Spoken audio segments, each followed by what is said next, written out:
ça ressemble à une forme banale et on voit qu'on s'approche de la fin de la situation, les réanimations se vident, la mortalité diminue avec un délai, hein, mais tout ça est en train de disparaître.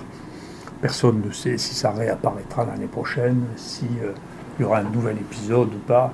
Tout ça, c'est des prédictions. Bien sûr, je suis bien incapable de faire des prédictions de cette nature, puisque le seul réservoir qu'on connaisse, c'est un réservoir d'animal sauvage. Et donc, la chance que l'on reparte avec un réservoir d'animal sauvage est beaucoup plus rare que celle d'animaux d'élevage, comme c'est le cas pour la grippe, où on a les poules et les porcs qui s'échangent le virus et qui finissent par créer des mutants qui nous affectent. Quelles sont les dernières évolutions concernant les débats de la communauté scientifique, concernant les médicaments ? Moi, j'ai toujours pensé que c'était juste une question de temps. Si vous voulez, les Chinois ont beaucoup communiqué sur ce problème-là parce qu'ils étaient très en avance et ils finissent par sortir petit à petit toutes leurs études. Toutes leurs études montrent que, le médicament de Gilead sur lequel la France a beaucoup misé, qui est le Redemsivir, ça ne marche pas. Donc, il y a vraiment une énorme étude multicentrique qui a été faite contre placebo, qui montre que ça ne marche pas.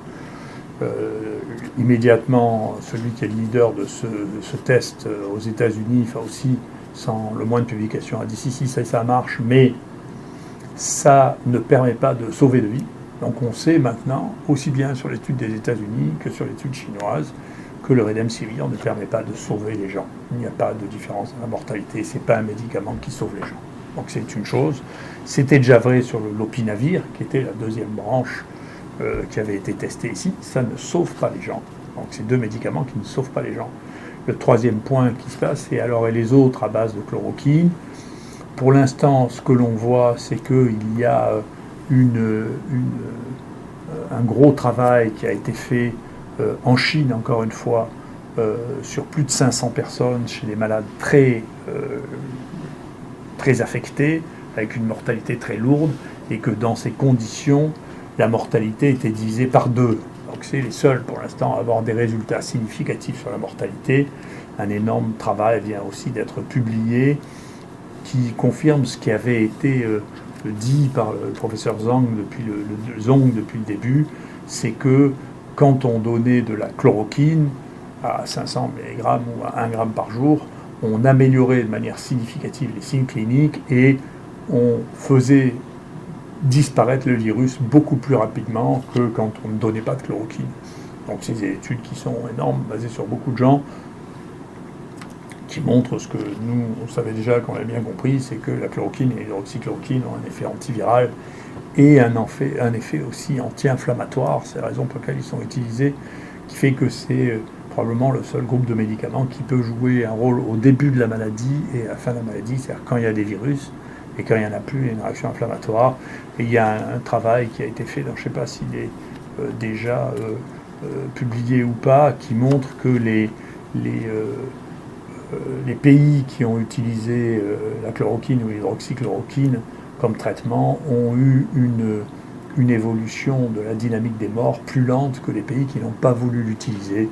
Ce qui explique peut-être pourquoi les pays d'Extrême-Orient et les pays du Sud ont eu moins de morts que l'Europe et les États-Unis, qui ont un nombre de morts qui est extrêmement plus important que les autres pays. Voilà, donc c'est le point sur les traitements. De manière, tout ça se mettra tranquillement en place petit à petit, et on verra bien une fois qu'on aura la synthèse de tout ça, mais je n'ai pas beaucoup de doutes sur le résultat, j'en ai pas depuis le début.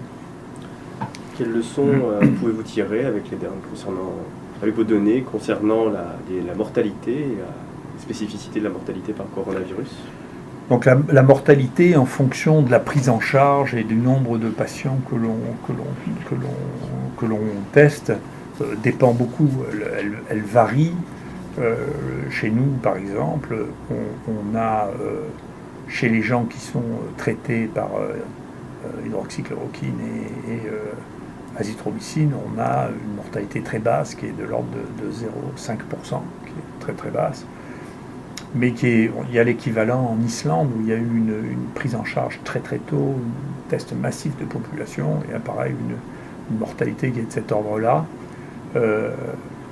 Si on regarde dans l'ensemble, chez nous, parmi tous les patients qui ont été hospitalisés, qu'ils soient traités par hydroxychloroquine, azithromycine ou non, certains avaient des contre-indications, etc., eh bien, il y a eu un seul mort de moins de 65 ans. Donc on voit que le risque dans la population qui n'a pas de facteur de risque, que ce soit l'âge avec hypertension, le cancer, de mourir est extrêmement faible. Donc ce n'est pas une maladie très grave, à part chez les gens qui déjà étaient très touchés par les autres infections virales respiratoires. Donc tout le délire autour de la gravité monstrueuse de cette maladie est aussi une autre forme de délire déraisonnable. C'est pas vrai, bien entendu. C'est les gens qui étaient déjà âgés, qui avaient des autres pathologies. On sait que beaucoup l'hypertension, le diabète jouent un rôle important, mais globalement, ça ne présente pas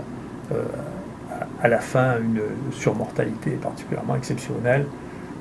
C'est grave chez les sujets qui sont déjà à risque. Il fallait essayer de détecter le plus tôt possible et traiter le plus tôt possible avant qu'ils aient des insuffisances respiratoires très importantes.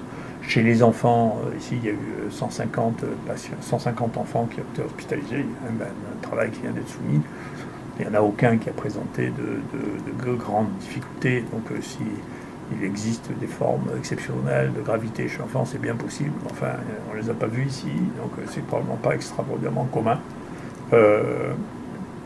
Et donc voilà, la contagiosité de cette maladie ne paraît pas non plus aussi extraordinaire que ce qu'on disait. On peut estimer probablement sur les données préliminaires que nous avons, ou les données préliminaires des pays dans lesquels on a réalisé beaucoup d'évaluations, que peut-être 3% de la population a été touchée. C'est beaucoup moins qu'une grippe, par exemple. Donc la contagiosité n'a probablement pas été extrême.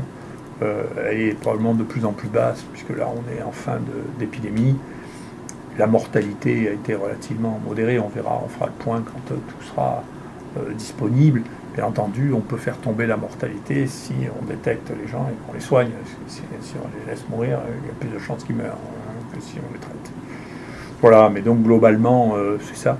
Je vous rassure, on n'a eu aucune toxicité avec l'hydroxychloroquine, mais là non plus, on n'attendait pas qu'il y ait une toxicité, c'est un fantasme. Je ne sais pas d'où il est parti. Est-ce que c'était juste un fantasme pour promouvoir le Remdesivir ou pour ne pas vouloir reconnaître qu'on n'avait pas pris cette option? J'en sais rien. Et c'est pas raisonnable. Ce qu'on a redécouvert à cette occasion aussi, c'est l'importance des scanners low dose pour ne pas irradier trop les gens et avoir des scanners. Il y aura une réflexion certainement du pays à avoir pour avoir un équipement en scanner suffisant. On est un des pays qui a le plus bas niveau d'équipement en scanner. Il faudra bien rattraper ce bas niveau d'équipement si on veut passer à une approche moderne qui est de remplacer la radio du thorax banale par des scans low dose qui permettent de voir les choses. Et donc la phase dans laquelle nous on est rentré, en dehors de l'analyse et de la publication de toutes nos données, on a la plus grosse série mondiale de patients traités avec le coronavirus, donc très bien, on va sortir ça, notre série déjà, qui est déjà la plus grande, sur 1000 patients, vient d'être acceptée.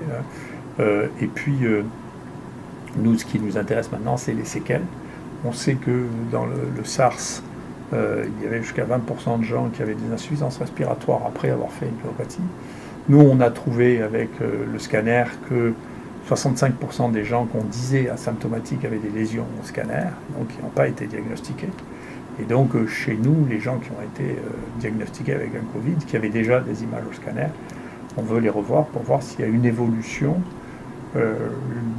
vers une insuffisance respiratoire et vers des images spécifiques qui ont été vues chez les gens qui étaient en réanimation, mais qui sont plausibles aussi chez les gens qui avaient des formes qui cliniquement n'étaient pas très parlantes, mais qui avaient des lésions qui étaient visibles sur le plan du scanner.